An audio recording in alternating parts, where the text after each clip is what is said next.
Chapter 6201. Sometimes, making the other party despair appropriately is also a strategic method. If you meet a friend who you are not so close to and asks you to borrow 10,000 yuan, you can only lend him 1,000 yuan. But you can't directly say that I can only give you 1,000 yuan. Then your friend will have to curse you in his heart after taking the money. If a person is too weak, he will borrow 10,000 and only give 1,000. The operation mode that is more in line with local characteristics is that you have to tell your friends first that the situation is worse than his now. He might have borrowed a lot of money outside and still can't pay it back. That person hasn't lent the money for 3 years. Give it back to him. Just when your friend feels desperate, you can say it again. But if he is really anxious, you can cash out 1,000 with your credit card and give it to him. In this way, when your friend gets 1,000 yuan, he will not say he is extra grateful to you. But at least he will not say that you are not doing your best. The same goes for President Pai. He didn't want to offend Jacob, but he couldn't directly refuse Jacob and say don't think about the position of president. That would make Jacob think that if something happened to me, you would have nothing to do with me. And you wouldn't protect me or help me.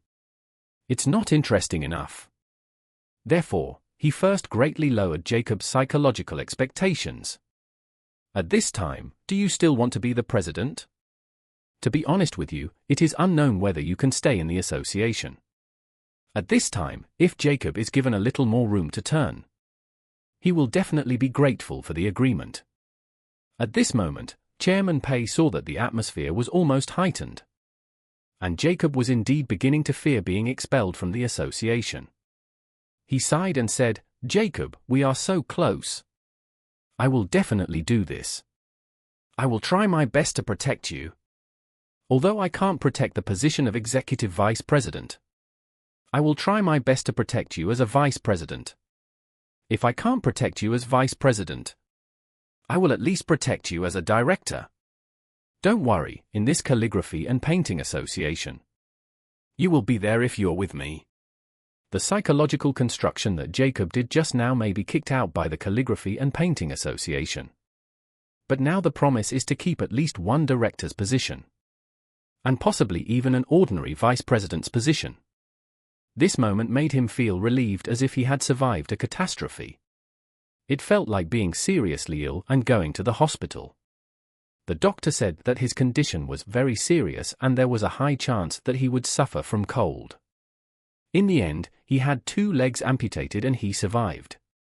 Although it was really miserable to lose both legs, at least he was still alive. So he said with great gratitude, "Oh, President Pei, you are really my savior. President Pei, I really owe it to you this time." President Pei heard that he was so excited, and he also knew that he was giving a favor. Jacob was in debt, so he said, "Well, Jacob, you should play outside for a few days to avoid the limelight. And don't be in a hurry to come back. If you don't come back, you won't be the target of public criticism. And the matter will be decided. I'll handle the rest here." Hearing that, President Pei asked him to stay away from the limelight. Jacob was on the verge of tears and thought to himself, "President Pei, this is Orville's classic mansion and there are no private rooms. So I can't take care of you the best way. I told you that I have already arrived in Aurus Hill. And now you want me to take shelter from the limelight. Isn't it all a waste of time to take a round trip of more than 10,000 kilometers and stay in economy class for 8 hours? It's all for nothing, and the most damning thing is that I donated 300,000 for nothing. What kind of evil did I do?" However, he only dared to say this in his heart. So he never dared to say it. He could only say with great gratitude, "Okay, President Pei, then I won't be in a hurry to go back. Can you tell me how you plan to operate this matter?" President Pei said, "It's simple. You find a computer and write a resignation email, saying that you are old, have limited energy, and plan to resign as executive vice president. But because you have deep feelings for the painting and calligraphy association, you still hope to stay in the association to contribute. As for the new position in the association, It will be subject to the arrangement of the association. As for me, I will hand over the vice presidents for a small meeting tomorrow morning and explain things clearly to them. You, come down and do the rankings. The last vice president, the others will be promoted in place. And Mr. Xu, the most prestigious and senior among the several vice presidents, will be appointed as the executive vice president. So that everyone should be convinced. If the opposition is not particularly strong, I can make a decision on this matter directly. And at least I can help you retain the position of vice president. If they really don't agree, then I will take a step back and change the following. Director Zhao is the commission vice president. You sit in Director Zhao's position. His position is earmarked for you. What do you think?